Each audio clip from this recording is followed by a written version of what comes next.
morning, everyone, and welcome to The Beat. This is Brooke, Cary, your host, bringing you news surrounding Riverside City College, sports updates, and arts and entertainment. Visit our website at viewpointsonline.org for more news updates surrounding Riverside Community College District. Last week, on April 5th, protesters addressed the Riverside Community College District Board of Trustees to speak out against the hire of a new district compliance officer who is accused of negligently handling a student's alleged rape at Mount Sac, her former workplace. Arifa Mosavi, former Mount Sac student, and a group of Riverside City College students attended the meeting to protest the hiring of Lorraine Jones, the new compliance officer. Mosavi addressed the board in public comments portion of the meeting, explaining her previous interaction with Jones at Mount Sac. The case is still ongoing, and RCC board holds that Jones is innocent until proven guilty. It has not been indicated whether the case will influence her hiring for the position. Board of Trustees members have agreed to change the hire policy, however, after the board appointed Jones as the compliance officer without including any faculty association members on the hiring committee. What the new policy will exactly mean for future hires is yet to be decided, but Faculty Association President Dariush Hayhat says that the board is moving in the right direction. The silver lining in all of this is that a good thing happened as a result of all these what they're saying. The board, the chancellor, and the academic senate and the faculty association and the CSE staff union have reached an agreement that we should never go through what we went through this time around. We should have a solid board policy in place, in writing, very clear. Board policy in place that representative of all stakeholders will be participants in the hiring policy of key positions like this. Again, that was Dariush Hayhat on the new hiring policy to be decided on by the board. The new position for general counsel for RCCD has recently been filled by Patrick Pyle, according to Chancellor Burke. Pyle was formerly an associate dean and general counsel for the Southwestern Law School in Los Angeles since 2003 and fills a position left by Ruth Adams, who retired earlier this year.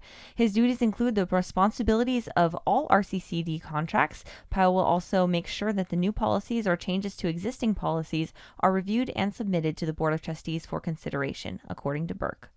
Well, RCC celebrated Cesar Chavez Day last week as activists in remembrance of the day gathered on the steps of Martin Luther King Building last week in Riverside City College to wave flags bearing the words "Si se puede," or "Yes, we can." RCC faculty members Jose Diaz and Tony Ortiz ran the event and gave impassioned speeches on the memory and the message of the holiday, as well as the goal for it to become an American holiday as well as a Latino holiday. Miguel Arias, RCC groundskeeper and ex-farm worker, came to the United States in 1976 and directly benefited from movements like that of Chavez, which gave better conditions and pay to the workers. Arias has joined the celebration of the holiday at RCC for several years and has become a well-loved part of the holiday commemoration. Centennial graduation is upcoming. Admissions and Records will send out notifications after May 1st to students approved for graduation with information regarding rehearsals and the purchase of academic regalia, which includes the cap and gown. The graduation ceremony is scheduled to be held in the Wheelock Field at 6 p.m. on June 9th. RCC expects to have at least double or triple the participation from previous years for this commencement, according to Don Valencia, Dean of Enrollment. The total number of students is expected to be between 1,400 and 2,100. RCC has a chance to win $1 million as it entered a 3-round nationwide competition for 2-year colleges and qualified for the second round, placing RCC in the top 10 percentile nationwide. RCC President Woldab Isak and Board of Trustees President Virginia Blumenthal were invited to Washington, D.C. on March 24th by the Secretary of Education, John B. King, to speak about their strategies on improving success for Pell Grant students and communities that are economically challenged. The competition is conducted by the Aspen Institute, and the winner of the nationwide competition will be awarded $1 million toward their college. Making it to the third round would mean that RCC is among the top 1% in the nation.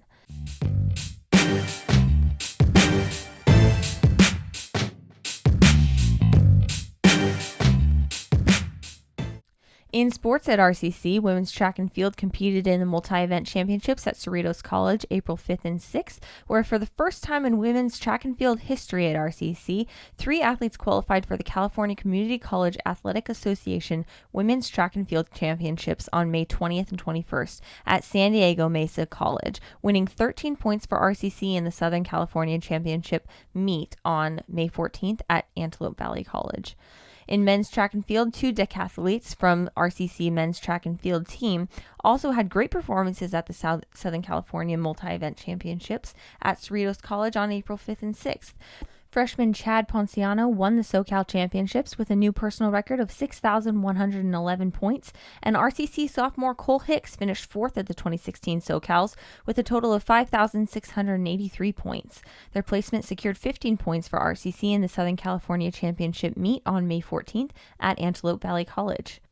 The RCC men's golf team shot a season-low team score of 371, winning an Orange Empire Conference team match April 4th on its home course. Leading the way for RCC was freshman Jordan Sams, who had an even par of 72 and 3 birdies. Freshman Everett Najera was next with 73, which included 5 birdies, followed by freshman Dylan Bowden and sophomore Paul Bradvica with a score of 75. The RCC men's swimming team championed the Riverside Invitational, setting a team record in the 50-yard freestyle on April 1st at the Riverside Aquatic Center with a total of 123 points, followed by Palomar College, who had 92 points, and Grossmont College, who had 56 points. A highlight of the meet was the RCC record-setting performance in the 50-yard freestyle by sophomore Justin Ron with a time of 20.97 seconds, beating the previous Tiger standard of 21.22 seconds, which was set in 2015. RCC will next compete in the OEC Diving Championships April 14 through 16, which will be hosted by El Camino College, while the OEC Swimming Championships will be hosted by Fullerton College April 21st through 23rd.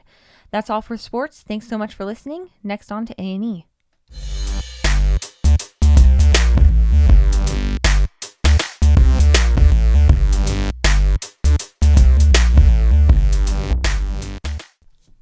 And now for A&E. Alyssa Ruiz, over to you. Hey everyone, I'm back again talking about all things arts and entertainment. This week we'll be discussing The Walking Dead season finale, American Idol, and new music from Drake. The Walking Dead aired its season 6 finale Sunday on AMC, where the long-awaited arrival of vicious villain Negan, leader of the Saviors, was welcomed.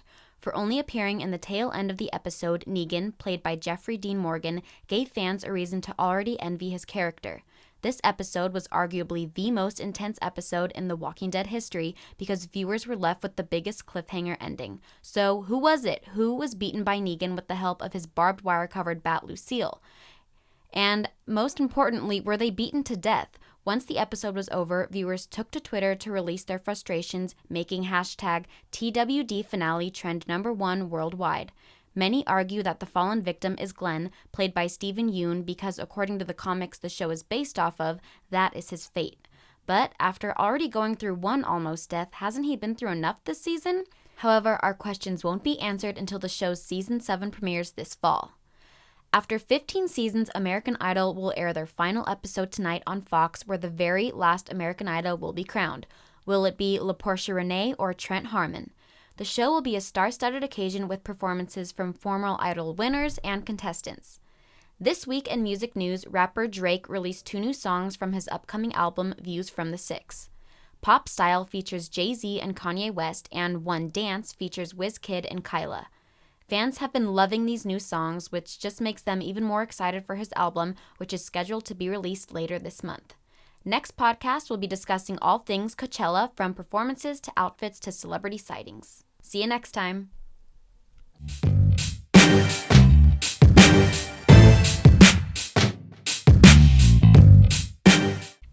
This podcast was produced by Brooke, Cary, and Alyssa Ruiz. For more on the topics covered in this episode of The Beat, pick up our print edition in the newsstands now on campus, and keep a lookout for our next print edition released April 28th. Also visit our website, viewpointsonline.org, for more on news, sports, arts and entertainment, and opinions. Have a great rest of your spring break, and we'll pick up in 2 weeks.